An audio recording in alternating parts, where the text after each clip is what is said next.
नमस्कार।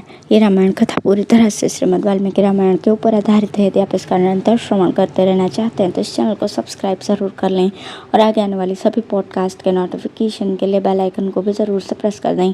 अब हम सुनेंगे 11वां सर्ग, रावण और उसके सभासदों का सभा भवन में एकत्र होना। असुरों का राजा रावण मिथिलेश कुमारी सीता के प्रति काम से मोहित हो रहा था। उसके हितैषी सुयोध, विभीषण आदि उसका अनादर करने लगे थे, उसके कुकृत्यों की निंदा करते थे तथा वो सीता हरण रूपी जघन्य पाप कर्म के कारण पापी घोषित किया गया था। इन सब कारणों से वह अत्यंत कृश हो गया था। वो अत्यंत काम से पीड़ित होकर बारंबार विदेह कुमारी का चिंतन करता था। इसलिए युद्ध का अवसर बीत जाने पर भी उसने उस समय मंत्रियों और सुयोधों के साथ सलाह करके युद्ध को ही समयोचित कर्तव्य माना। वो सोने की झाली से आच्छादित तथा मणि एवं मूंगों से विभूषित एक विशाल रथ पर, जिसमें सुशिक्षित घोड़े जुते हुए थे, जा चढ़ा।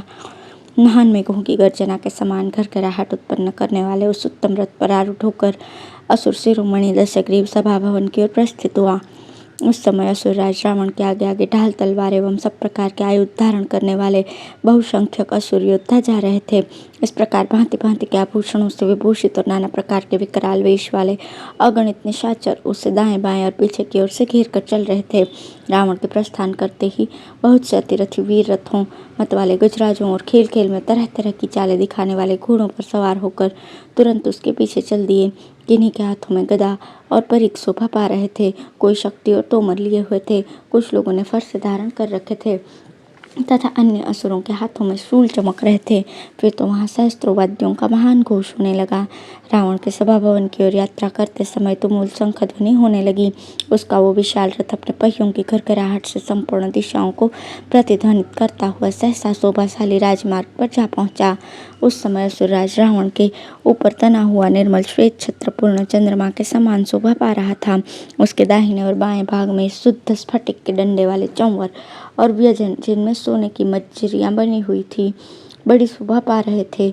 मार्ग में पृथ्वी पर खड़े हुए सभी असुर दोनों हाथ जोड़कर रथ पर बैठे हुए असुर शिरोमणि रावण की मस्तक झुकाकर वंदना करते थे। असुरों द्वारा की गई स्तुति, जय जयकार और आशीर्वाद सुनता हुआ शत्रुदमन महातेजस्वी रावण उस समय विश्वकर्मा द्वारा निर्मित राजसभा में पहुंचा।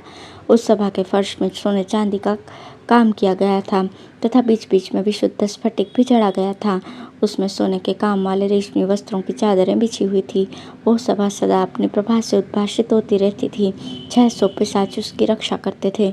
विश्वकर्मा ने उसे बहुत ही सुंदर बनाया था। अपने शरीर से सुशोभित होने वाले महातेजस्वी रावण ने उस सभा में प्रवेश किया। उस सभा भवन में वैदुर्य मणि का बना हुआ एक विशाल और उत्तम सिंहासन था, जिस पर अत्यंत मुलायम चमड़े वाले प्रियक नामक मृग का चर्म बिछा हुआ था और उस पर मशनंद भी रखा हुआ था। रावण उसी पर बैठ गया। फिर उसने अपने शीघ्रगामी दूतों को आज्ञा दी, तुम लोग शीघ्र ही यहाँ बैठने वाले सुविख्यात राक्षसों को मेरे पास बुला ले आओ, क्योंकि शत्रु के साथ करने योग्य महान कार्य मुझ पर आ पड़ा है। इस बात को मैं भली भांति समझ रहा हूँ। रावण का यह आदेश सुनकर वे असुर लंका में सब और चक्कर लगाने लगे। वे एक एक घर, विहार स्थान, सैनागार और उद्यान में जा जाकर बड़ी निर्भयता से उन सब असुरों को राजसभा में चलने के लिए प्रेरित करने लगे। तब उन राक्षसों में कोई रथ पर चढ़कर, कोई मतवाले हाथियों पर और कोई मजबूत घोड़ों पर सवार होकर अपने अपने स्थान से प्रस्थित हुए। बहुत से असुर पैदल ही चल दिए। उस समय दौड़ते हुए रथों, हाथियों और घोड़ों से व्याप्त हुई वो पूरी बहुसंख्यक गरुड़ों से आच्छादित हुए आकाश की भांति शोभा पा रही थी। गंतव्य स्थान तक पहुंचकर अपने अपने वाहनों और नाना प्रकार की सवारियों को बाहर ही रखकर वे सब सभासद पैदल ही उस सभा भवन में प्रविष्ट हुए, मानो बहुत से सिंह किसी पर्वत की कंदरा में घुस रहे हों। वहां पहुंचकर उन सब ने राजा के पांव पकड़े तथा राजा ने भी उनका सत्कार किया। तत्पश्चात कुछ लोग सोने के सिंहासनों पर, कुछ लोग कुश की चटाइयों पर और कुछ लोग साधारण बिछौनों से ढकी हुई भूमि पर ही बैठ गए। राजा की आज्ञा से उस सभा में एकत्र होकर वे सब असुरराज रावण के आसपास यथायोग्य आसनों पर बैठ गए। यथायोग्य भिन्न भिन्न विषयों के लिए उचित सम्मति देने वाले मुख्य मुख्य मंत्री, कर्तव्य निश्चय में पांडित्य का परिचय देने वाले सचिव, बुद्धिदर्शी, सर्वज्ञ, सद्गुण संपन्न उपमंत्री तथा और भी बहुत से सूरवीर संपूर्ण अर्थों के निश्चय के लिए, सुख प्राप्ति के उपाय पर विचार करने के लिए उस सुनहरी कांति वाली सभा के भीतर सैकड़ों की संख्या में उपस्थित थे।